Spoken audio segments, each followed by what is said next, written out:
and Tobago and volcanologist, Dr. Keith Rowley. I think I'm on this side, Keith, and you down here, right? Yeah.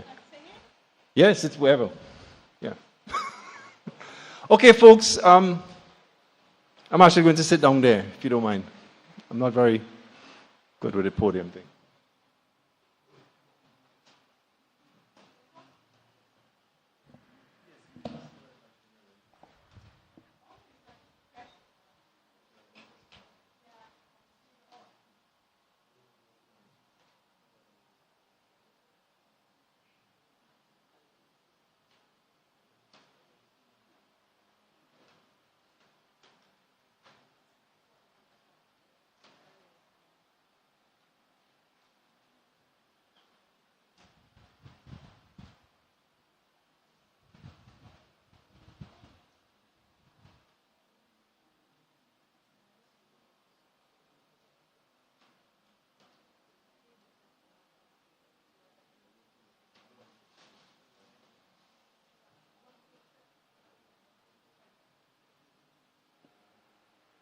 Okay, good afternoon, everyone. So we have our first panel discussion for the conference, and we have a very distinguished set of panelists here who are going to be discussing this theme I'm going to describe to you in a short while. But essentially, they're going to be looking at what we know, what we need to know, science for all, and really looking at what scientists can provide to policymakers and also what policymakers need to make decisions as critical, certainly in the context of volcanoes and volcanic hazards. And how we're going to do it is that they're going to each speak for about 5 or 10 minutes on the theme generally from their own perspectives. And then we're going to have some questions I'll field to them based on what they've said and based on some questions we have discussed beforehand. So that's probably going to be the first half an hour or so. And then we're going to open it for your interaction, for your questions, comments, etc. That said, I'd like to introduce the panelists. And I beg your forgiveness if I'm not going to be very long and very detailed. They're very distinguished persons, but I know them quite well from many, many moons. On the far left is Dr. J.C. Komorowski, who's the head of the French Volcano Observatories. J.C. has been in the region for a long time. I think I first met him when he was head of the observatory in Guadeloupe. He's worked extensively on mapping deposits in the region and looking at hazards in a very holistic way. And in fact, when we first, that is the Seismic Research Center, when we first took over the management of the Montserrat Volcano Observatory, it was in collaboration with the IPGP, and JC was one of the persons that rotated as the scientist that managed the observatory. So he has extensive knowledge, both in terms of as a volcanologist, as a physical volcanologist, but also as someone who has been in positions where you have to deal with the hazard and interface with the authorities. And to his right is a gentleman who I have known about quite a long time because he did his PhD on what I like to call my volcano in St. Vincent, although he probably says his volcano, La Soufrière. And I have heard stories about him collecting rocks on that volcano. He is, of course, the Honorable Keith Rowley, the immediate past Prime Minister of Trinidad, but in his earlier life, he was a volcanologist who scaled rocks and collected rocks and did an extensive amount of work on the stratigraphy of the La Soufrière volcano. And he also assisted in terms of being one of the senior scientists in the days of, in the early days of the eruption, who rotated in to assist in terms of advising governments. And he certainly made a significant input in terms of when we were looking at the hazard, when we were looking at, dealing with the hazards in populations that were close by. And then to my left is my colleague, Professor Jenny Barclay, who, again, I have known for a long time, way back from the Montserrat days, in the early days, but also more extensively in terms of STREVA, the Strengthening Resilience in Volcanic Areas project, where we have worked in Montserrat and also in St. Vincent. I think, apart from being, originally an experimental petrologist, Jenny has embarked on a career which has involved a lot of interdisciplinary work, certainly in communities. I think we were looking back recently at the fact that we've been working for the last 10 years in communities. So that's my introduction. So I'm going to ask the panelists now to discuss the topic, and I'll just read how it's described in the brochure. It says, this panel explores how society can make the most of scientific knowledge. It asks how we can better recognize and bridge differences between scientists, decision makers, and communities. Differences such as the time required for evidence to emerge, scientific uncertainties, the urgency of decision-making without specialist expertise, and the lived realities of economic pressures and attachment to place. Quite a mouthful, but I'm sure these gentlemen and ladies can tackle that, and I'd just simply go as I introduce them. I'd ask JC first to comment on it from the perspective, certainly, of his viewpoint. Thank you. Thank you very much, Richie, for your introduction, and thank you to the organizers for inviting me to this panel. I think that I want to raise one issue which is quite important, and we see this in the islands, the French islands of the Caribbean, and we need as scientists to bridge the gap with the authorities and the stakeholders on the perception of what is the reality of a volcanic eruption. So it seems a bit strange to say this here today in Montserrat, but specifically so, Montserrat, you have succeeded as a community of stakeholders and scientists to bridge this gap. And what I mean is that, for example, in Guadeloupe and Martinique, the scientists have been acquiring a lot of information, and they have now a more or less, uncertain, but yet more or less objective representation of what an eruption or different eruptions could be. And the authorities, the population, have a different view. And we are in this phase where we are feeling pressure to not narrate the potential scenarios, but to rewrite the scenarios according to what the stakeholders' perception is. And I think there's this big gap, and it makes the territory a vulnerable territory, and it's underscored by the current doctrine for risk prevention, for volcanic risk prevention in Guadeloupe and Martinique, which is almost exclusively based on evacuation. So the role of the scientists is to advise the authorities on what are the areas where life is going to be threatened or systems totally destroyed, and the role of the authorities is to evacuate the population. And then it stops there.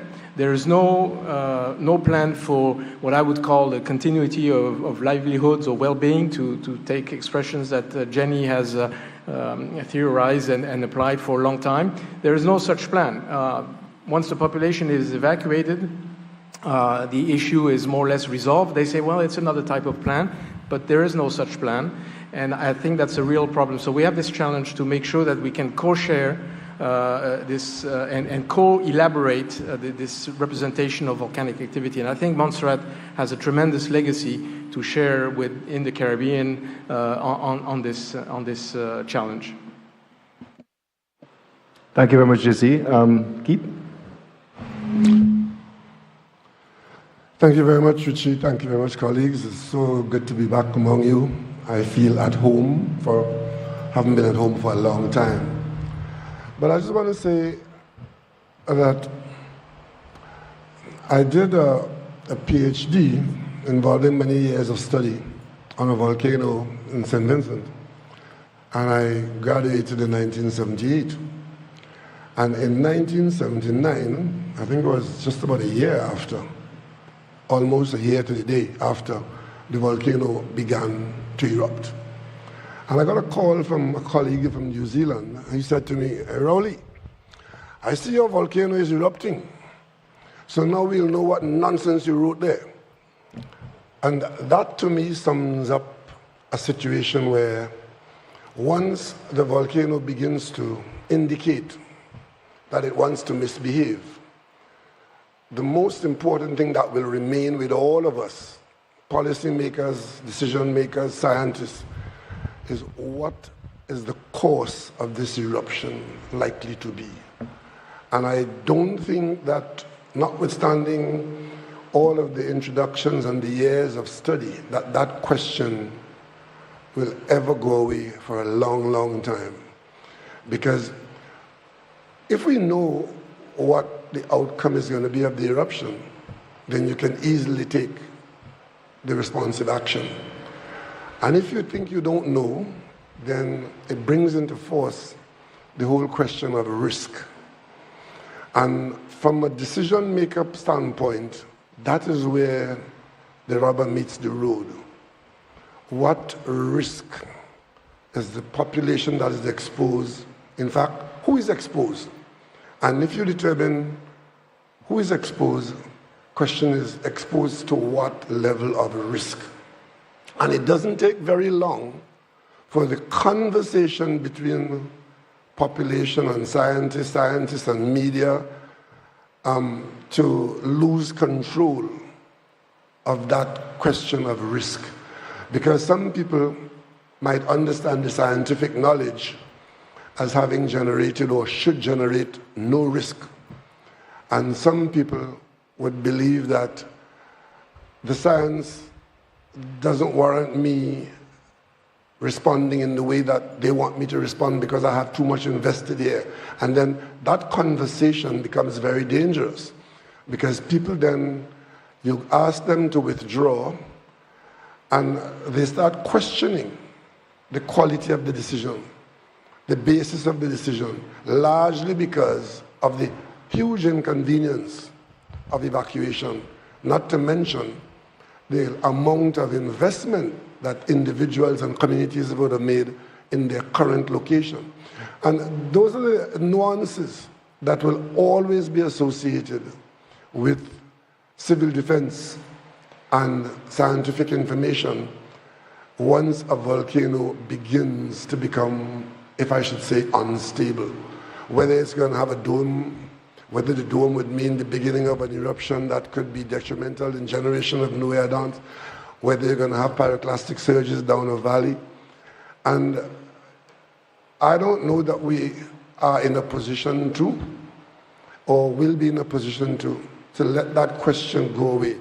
So my suggestion in having dealt with populations that were exposed to the old style of, not prediction, but understanding of volcanoes, and modern day, what is called social media, but it's real troubled media, where it's going to be far more difficult now to manage the expectation of a population with the permeation of the social media input, because people immediately become experts in the science and in the understanding of the issue, and would begin to resist and might even be more effective in generating information about the situation than the authorities. And that just complicates the issue.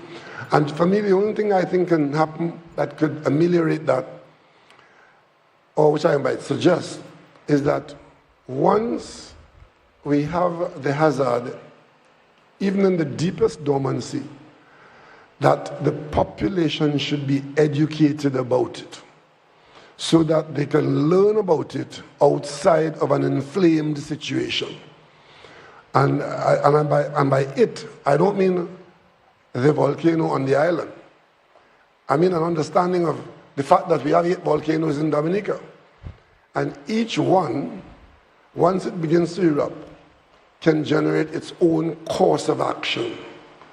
And the best time to have people understand that and respond to it with a herd mentality that is possibly manageable is to try to get them to understand before that these things are our natural hazards and they could do these things.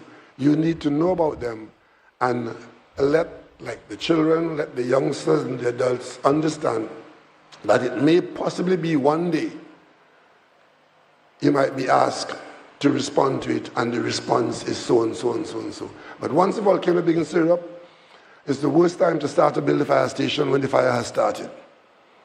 So that's as much as I want to say at this stage. Thank you, thank you. And Professor Barkley, Jenny? Yeah, so I think the only thing that we can know with any certainty during a volcanic eruption is that we will embrace uncertainty. And I think those of you who lived through the peak of the Soufrière Hills activity know very well the intolerable strain that not knowing what's going to happen next puts on you.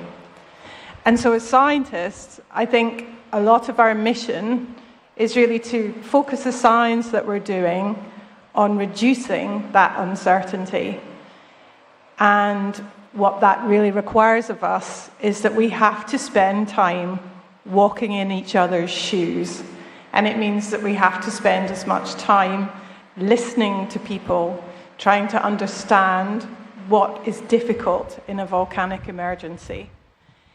And I guess that means accepting that for us, a magmatic data set about a lot of lava coming out of volcano is of course exciting, but for the people who are living with that, it's not the only thing. So thinking about risk in a situated way is really important. And I guess for the scientists in the room, I would say that thinking about that in this way, as Keith said, the question, given unrest, when is it going to erupt? Given an eruption, how big? How long? When will it stop? Actually reverse engineer for you some super exciting questions. And listening to the amazing talks today, one of the things that's really struck me is this is a room full of people who are really thinking hard about answering the questions that are important to living with risk. And I think that's a really important legacy of Soufrière Hills.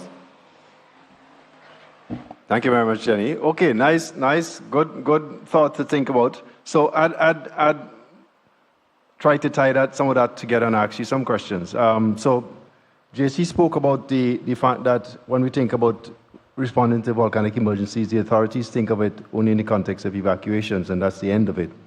And I think Dr. Orly Keith spoke about the fact that we have to think about the extensive communities that you have out there that would become experts themselves. And then you spoke about uncertainty. So my question would be, when it comes to, and bringing it back to Montserrat, when it comes to communication and outreach, which is some of what I think, Keith, you spoke about the importance of outreach. In terms of communication between scientists, between communities and the decision makers, can we speak to any lessons that we might have learned from our experience in Montserrat in the context of that? Because early on in Montserrat, remember, there were lots of experts. Montserrat have a lot of people who will tell you what a pyroclastic flow and all kinds of things are.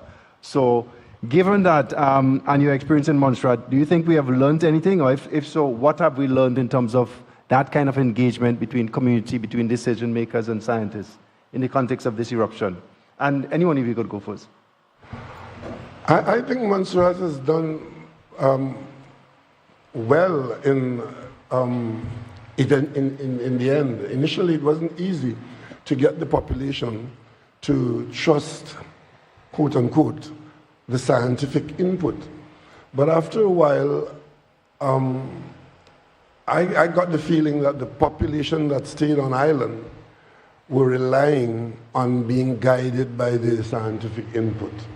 And they built up a relationship with the scientists in that they were telling us enough to have us feel comfortable, and also we believe. But in the early days, there were people literally creating their own scientific terms and accusing the scientists of hiding things and lying, and it was kind of rough.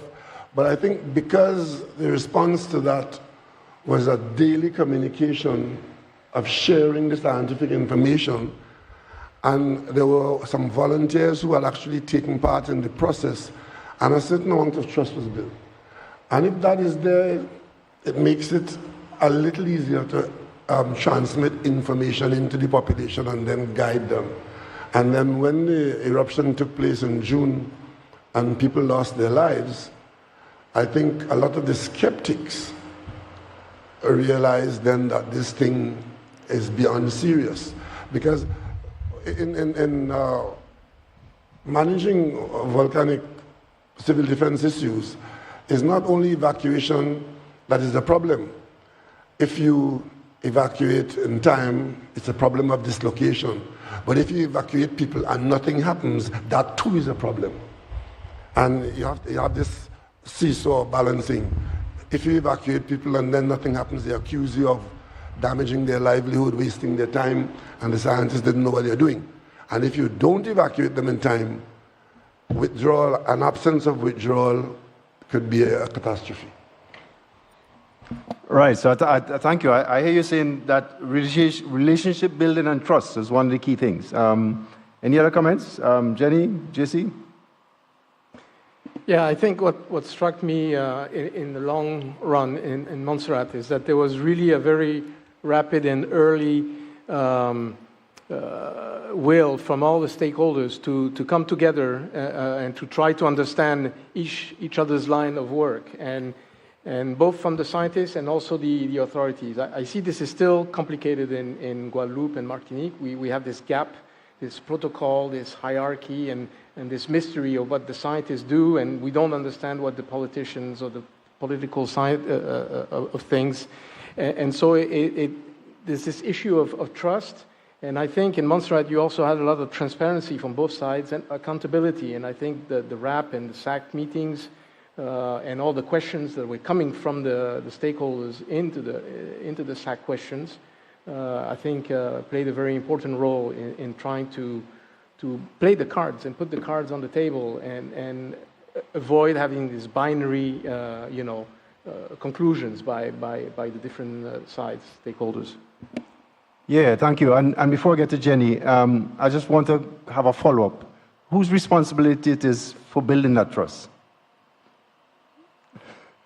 Well, I think the scientists really did that, but it shouldn't be only their responsibility. And I think all the stakeholders have to do that. So there has to be a relay in the community to carry on the work of the scientists to the entire community. Yeah, I guess I think it's everyone's responsibility. It's something we haven't mentioned yet. That is something that we all need to have, that hierarchical systems don't necessarily encourage, which is some humility. So of course we're coming here with instruments and knowledge that people don't have, but the people who we're sharing that knowledge with have really important pieces of information to give to us, and we cannot offer certainty, so what we have to offer is openness, transparency, and humility. Great.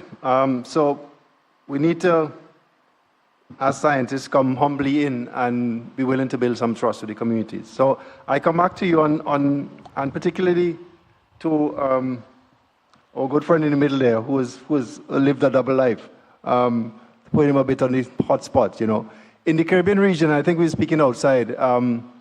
In my perspective, it seems that we haven't really have developed a formal way in which governments take scientific opinion.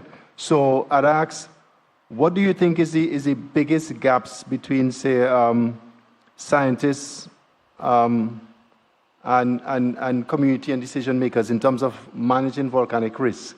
Do you think sort of a formal mechanism for informing governments about the risk should exist? I mean, what's the gaps with that? There's an inherent difficulty when you have civil defense issues in a volcanic crisis, because politicians always like to be in charge, especially if things are going well, and do not very lightly give up that we are in charge or I'm in charge arrangement. And if that is true, and I think it is true, then when something begins to happen like a volcano crisis, you ask the question, whose decision is the decision that should prevail? And I think legally, it will have to be the government. And the government will do well to do anything that could build trust, providing that the government itself understands the limitation of the role of the scientists and also respect the role of the scientists. And if I may just deviate for a minute and tell you, I, in my different incarnation, had to manage the COVID crisis in Trinidad and Tobago as Prime Minister of a cabinet. And one of the reasons why we were able to successfully manage it in Trinidad and Tobago was that the leader of the government was a scientist and gave science and the scientists a role, or the role, of advising the government and respecting that advice. I don't think in many instances you will end up like that, where the cabinet has people who respect the scientific advice, takes it seriously, and make decisions based on scientific advice, especially when there's a pressure and a pushback from other quarters to do otherwise. So it's not ever going to be a smooth situation. Talking about Guadeloupe, on the flanks of Bastia in Guadeloupe, if an eruption begins just by a puff of steam, people start to wonder, where are we going to go from here? And you get 1,000 different opinions. But the decision makers have to be responsible for the population security and have to understand that the scientists may not know everything that needs to be known, but we know enough to know that we do not want to be here if the products of an eruption come our way. And so at the end of the day, I would say that a relationship between the scientists and the government is important, and that may assist in building a relationship with the population. If you don't have that, well, then you have virtually no chance of building that trust in the population if the scientists and the government, the policymakers and the scientists are not on the same page. And before I get the others to jump in, I'd just like to, a little bit of humor is good. But what I heard from you is that people like Graham has to become politicians now because they can become scientists or politicians, right? I'm not saying that. You better remain a scientist and be able to speak your truth to the politicians, because the politicians always want a way out, and like some insulation. The scientists have to also indicate that there's a lot that we don't know. For a long time, there'll be a lot that we don't know towards answering the question, what will be the cause of this eruption? Because that question is always going to be there. What will be the course? Where is it going to go? When is it going to end? How big is it going to be? What area is it going to cover? Right? And those questions will always be there during the volcanic crisis. Thank you. And just so that Jenny and JC remember what I was asking about is, we were looking at the gaps between scientists and decision makers in managing risk and how we could bridge those gaps. So any comments? So I think something else we haven't mentioned here, which is really relevant to what Keith said, which is that basically timescales are really important. So as scientists, when we're engaging with policymakers, they often have to make decisions on timescales that are much faster than the timescale it takes us to be comfortable with what we understand. And so I think you have to go into that relationship understanding that and perhaps consider a negotiation around that. And one of the things, we've been doing a lot of work recently looking at archival materials from various eruptions in the Eastern Caribbean. And it's clear from the archives where decision makers write down what they think after they meet scientists is that if there's an uncertain scientist, they quite often go looking for the person who will be certain. And it also touches on that issue that you came across in this social media age, which is where people can kind of peddle easy truth. And actually what everyone's trying to do is they're trying to make sense of a difficult situation. And as scientists, particularly in dealing with policymakers, we have to be respectful of the timescales that you have to work on. And what we have to do is we have to think about how we can create an easy-to-understand story that makes sense of what's going on. Jesse, any comments? Yes, one comment is perhaps I would suggest that, of course, there is uncertainty, and we can have this whole conversation on uncertainty and therefore what we don't know.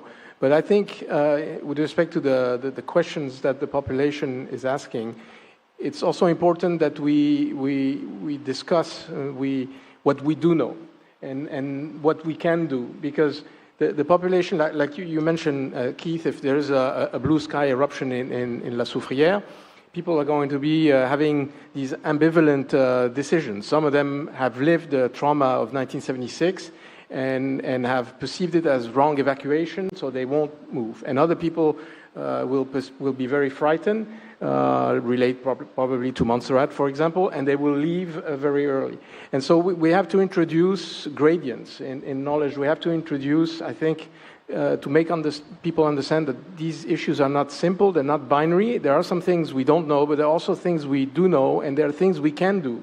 And this is why I think this idea of understanding, the areas on the hazard map, and I will speak to that a bit tomorrow, where, of course, life is going to be threatened, systems are going to be destroyed, and, of course, people have to be put in security, and evacuation is important. But there's a huge area, and especially in Guadeloupe or Martinique, a very large population are going to be affected by nuisances, chronic exposure, dysfunctional systems.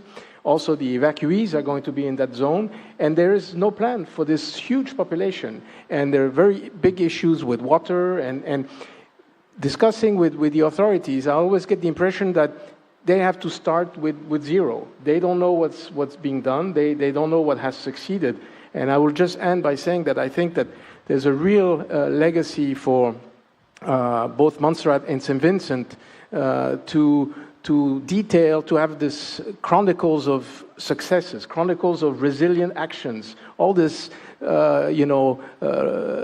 common knowledge and little solutions that are not in the textbooks that actually made a difference for the population. This will reassure, I think, part of the population, and therefore the population can go and deal with the more uncertainty. But if everything is uncertain and frightening, then it's very difficult to make a move, to advance. Indeed. Thank you very much. And just after my next round of questions to these folks, I'm going to open it up to you if you have any questions from the audience, right?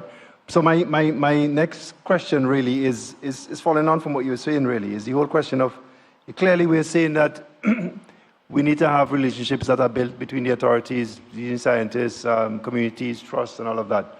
But what, both from your perspective, Keith, in terms of what you would want from the scientists in terms of your decision making, and in terms of from the scientists, their interaction to you, what do you think are some of the from the biggest challenges with providing useful information, both from the scientific perspective and from the authorities, to help you in your decision making, say?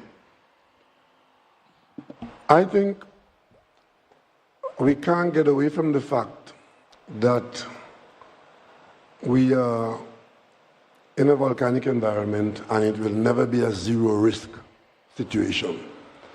And when we are called upon to respond to the likelihood of an eruption or an impending eruption based on what we have been seeing over a period of time, the decision-making authorities want to know what level of risk are we exposed to at this time.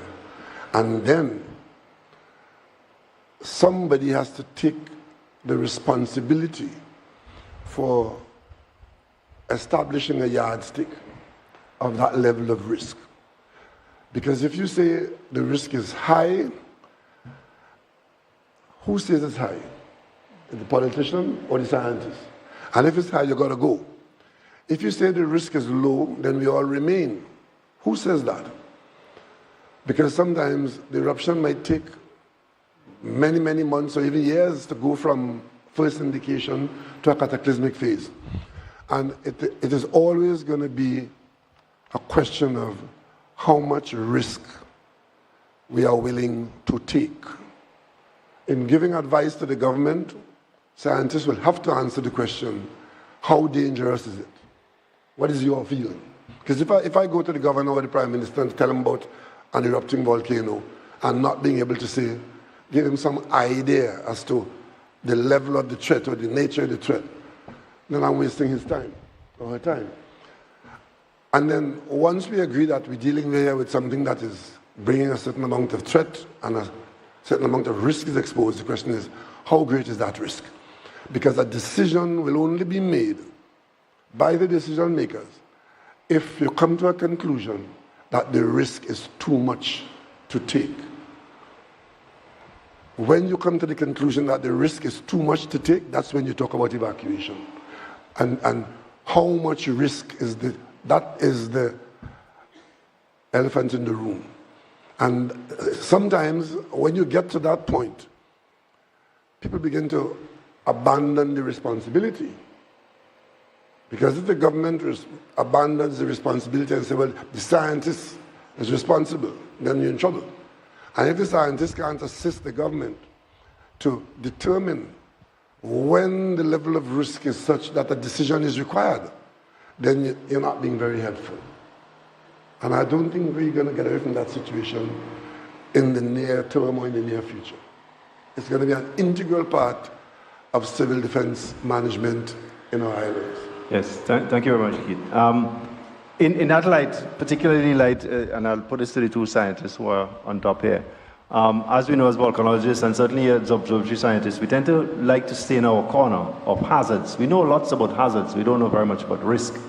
Given what Dr. Rowley have just said, I mean, I don't know if you have any comments on that, because he's saying that he needs to find out about the risk, not about hazard. He wants to get more than that. So, any comments?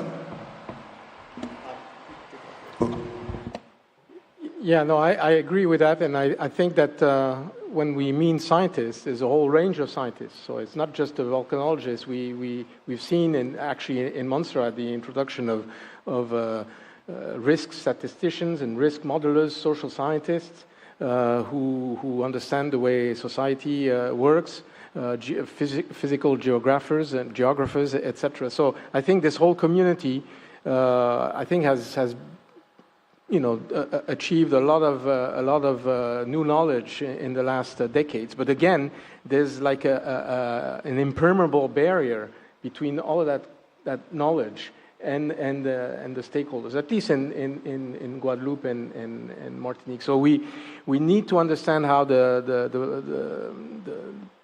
political decisions are made, but I think they need to understand how we work and the nature of our data. And they also need to think about gradual decisions. Again, right now, the plans in Martinique and Guadeloupe are mostly for single evacuation. We've started to introduce the idea of a polyphased evacuation or phased evacuation, but that is a phased evacuation of one area A, and you evacuate it, incrementally. It's not the idea of there's area A, B, C. Here you had until letter Z, perhaps initially, I remember, but it showed that there was a complexity and that there were gradients. And I think there's still a lot of to progress on that. And the issue is that the volcanic risk on all these islands is very infrequent and not known compared to the other risks. So there's a big effort on part, I think, of the authorities to accept that they need to understand better the limitation of the science. Right. In answering this question, I'm going to sound a little bit like it's getting on in the day and I'm tired. So my daughters had a book that they loved when they were little, which was called Whose Mouse Are You? Right? Whose mouse are you? So the mouse ran around trying to figure out what it belonged to. And when we're having this conversation of risk, I'm always reminded of that book. It sounds a bit abstract, but whose risk are you? So I think one of the most important things when it comes to thinking about risk as a volcanologist is that we understand really clearly whose risk we are. So what it is that we're being asked, it's a very broad term, risk. I think none of us listen properly. We make assumptions about what risk is. But understanding really clearly and carefully what it is that you're understanding the risk of, and the relevance of it is important. And the other thing as volcanologists, I think it's very challenging for us, and we have a lot to learn from the Caribbean from this, because you're intrinsically a multi-hazard, dynamic set of islands who have a lot of challenges to deal with, is thinking about how you deal with multifaceted risk that changes quite rapidly over time. Thank you very much, Jenny. Thank you very much, panelists. I'd like to give you a little break now and open it up to the audience. We've been listening to them for the last 30 minutes. Anybody have any comments, question? Oh, we have Lloyd, Lloyd, and then in the back. Yeah, I think we have so far evaded a critical point, and that is, if you look at the constitution of any country, one of the most important role of a government is to take care of their citizens. So governments do have the responsibility to provide for the safety of its citizens. That's why Dr. Rowley's government fared so well during the COVID crisis, because it was able to provide the social safety net and other things that were necessary to reduce the effects of the pandemic. Similarly, I think that governments in the islands that are volcanic do need to recognize that evacuation being the primary way in which you can reduce the effects of volcanic activity. They should set about exploring, or rather putting together, an evacuation plan. Guadeloupe, for example, after that 1976 fiasco, they should have taken the opportunity to start looking at, a long-term evacuation plan, whether it means sending people to France or moving them to the other side of the island, things like that. Similarly, on the other Caribbean islands, governments could look at the possibility of relocating people to other Caribbean islands, things like that. Secondly, I think also they have a very important responsibility in putting programs in place to reduce the volcanic risk before the eruptions. Good? On Montserrat, for example, government has been able to implement a policy and legal mandates to prevent people from going back to the evacuated areas. Good?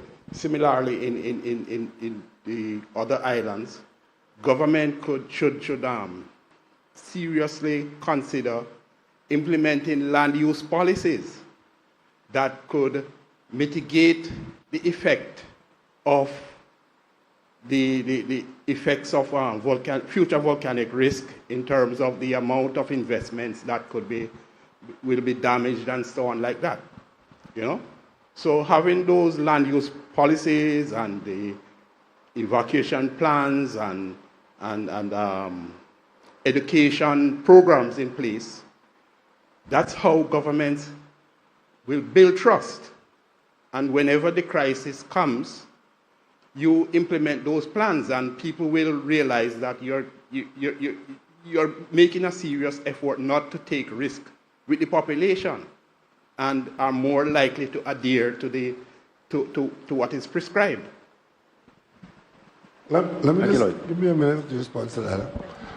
I agree with what you have said there in a perfect world. But one of the things you have to understand is that governments get into office by virtue of elections, and the population, the power of going to offices with the people.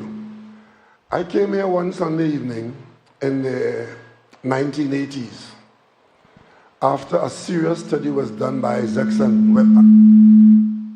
And Montserrat was about to receive some developmental funding from the government of the UK.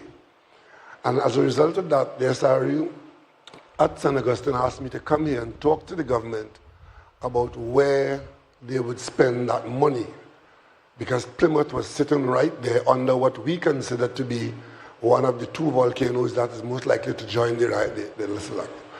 And that Sunday afternoon, in a gathering like this, a little smaller, I then was a full-fledged, engaged geologist, volcanologist, and I told them what the hazard was and the risks that you will face from these hazards and so on.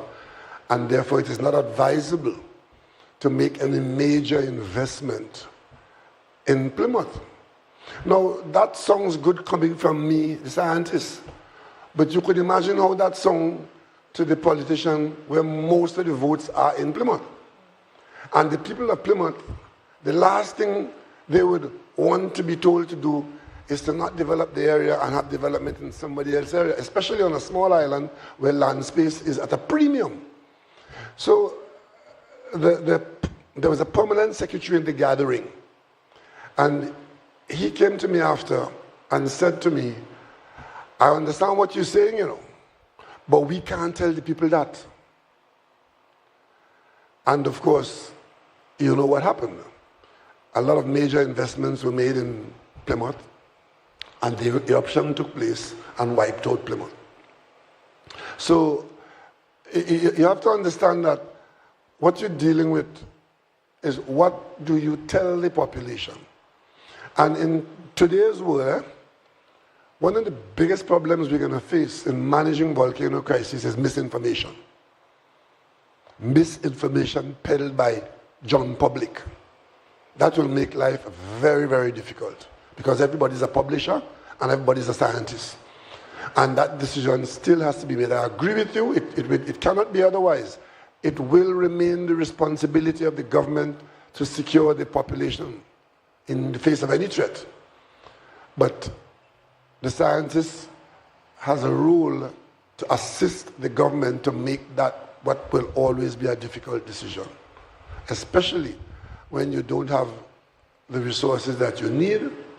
Even if you know what to do, you may not be able to do it. Prime Minister Motley of Barbados has been driving an argument in some meetings that we've had with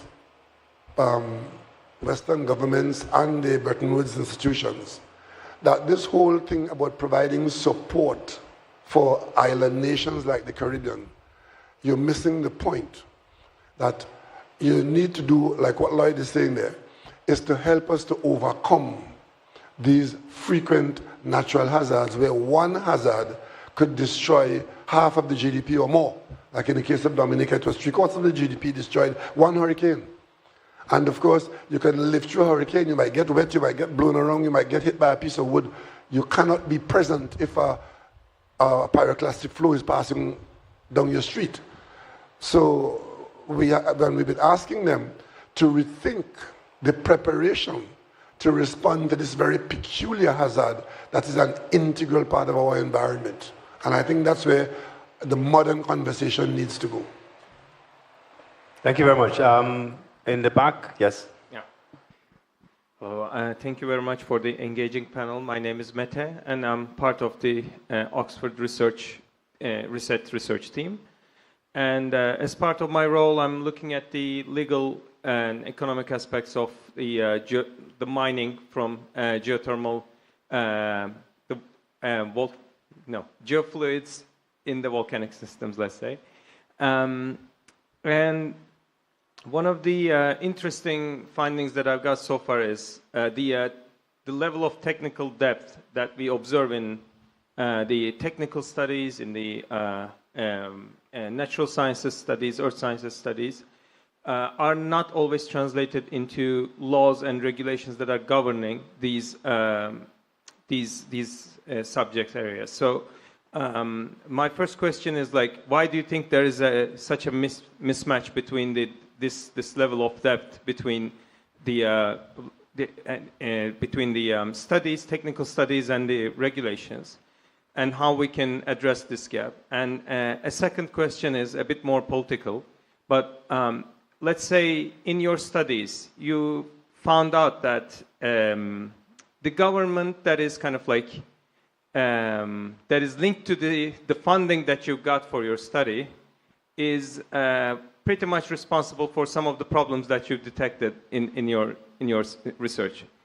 How would you be able to communicate, publish, or disseminate the information about these findings? Thank you.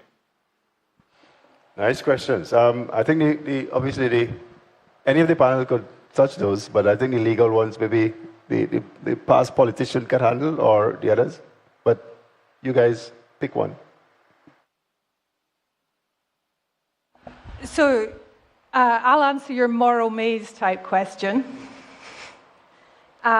which was I understood it that if you find out that the person who's funded your study is responsible for some of the injustices that you have uncovered. So that's never happened to me because I'm not typically funded by governments. I'm funded by governmental funding. I think it's behoven on us to always be open, transparent, and correct. So, I mean, that's the only answer I can give to you. As for the technical and the legality, I honestly think that we don't do enough work together where we work with our listening ears, not our speaking mouth. And that a lot of that kind of mismatch comes from that. We need to learn to listen. And that's very difficult when we're all so busy and overloaded. And that would be a way in which you can make sense by actually taking the time to listen. There you go. I went first. I have not had that experience myself, of finding out something that is in conflict with some benefactor. But I think in the search for information, there's a purpose, and that purpose is to strengthen us in coping with our environment generally. And therefore, I would think that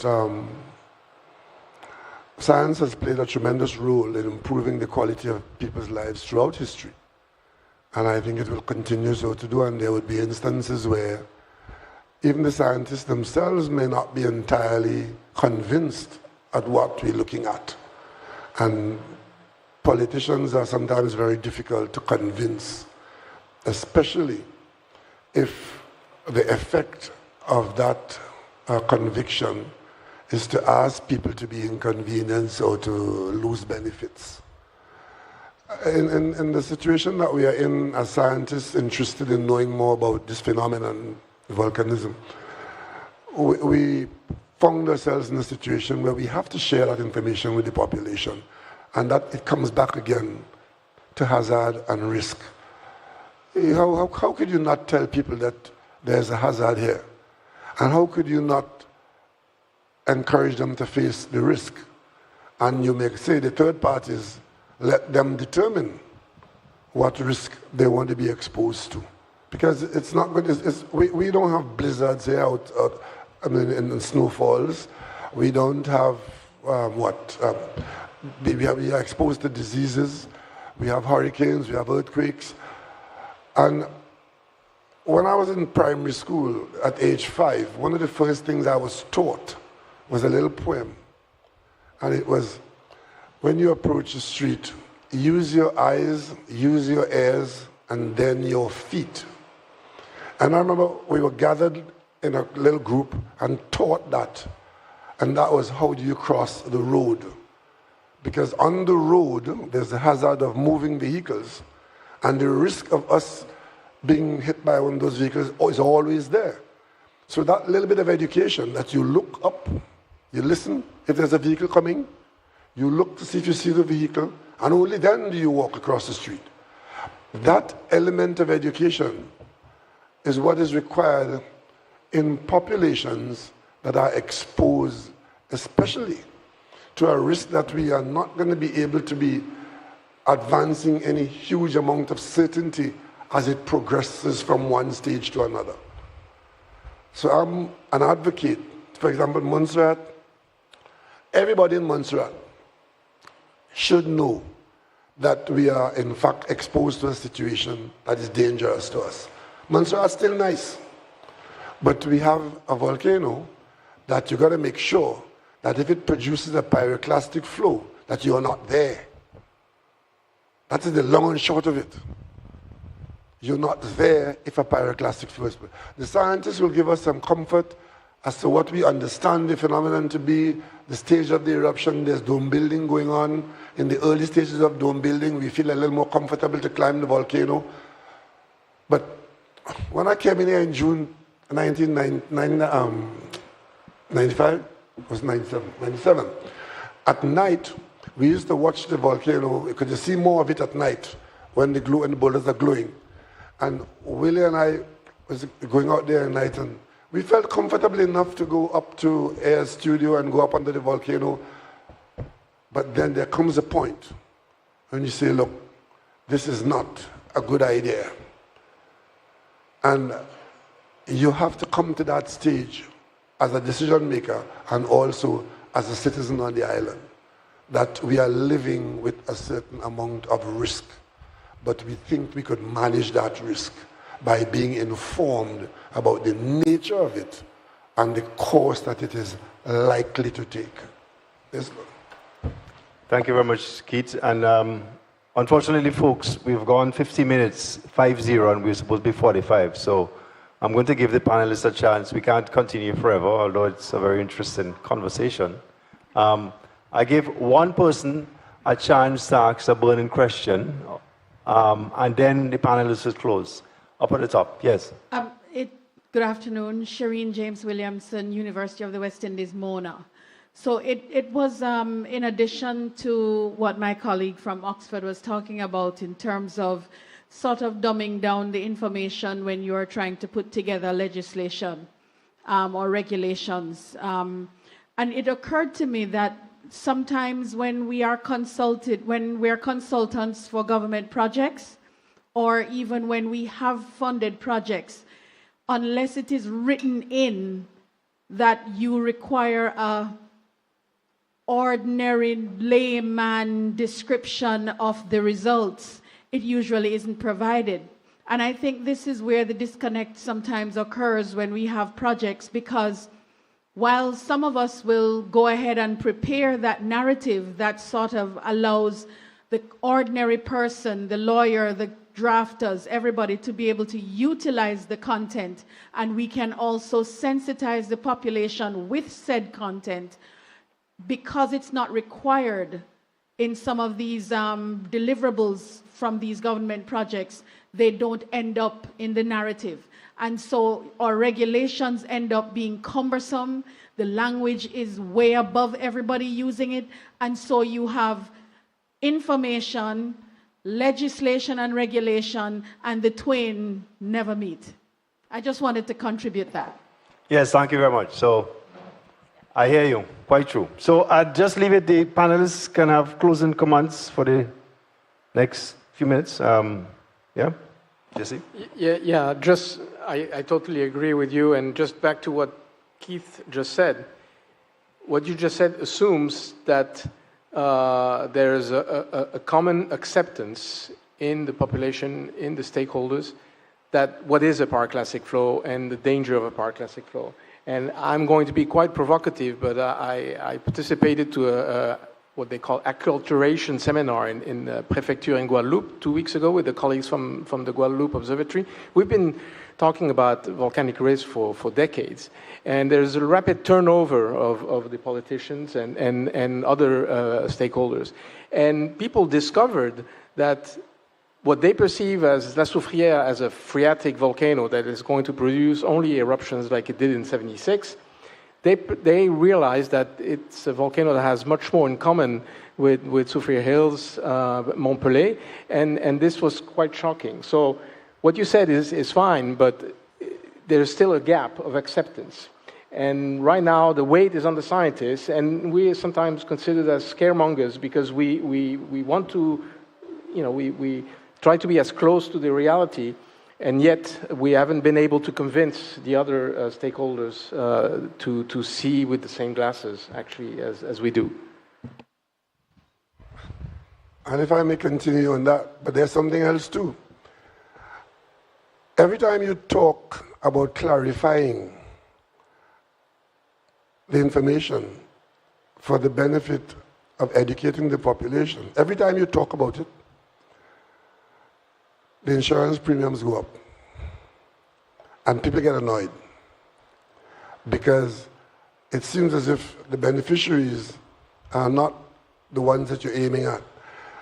And not everybody will be there when you clarify or say more about it. And some people, you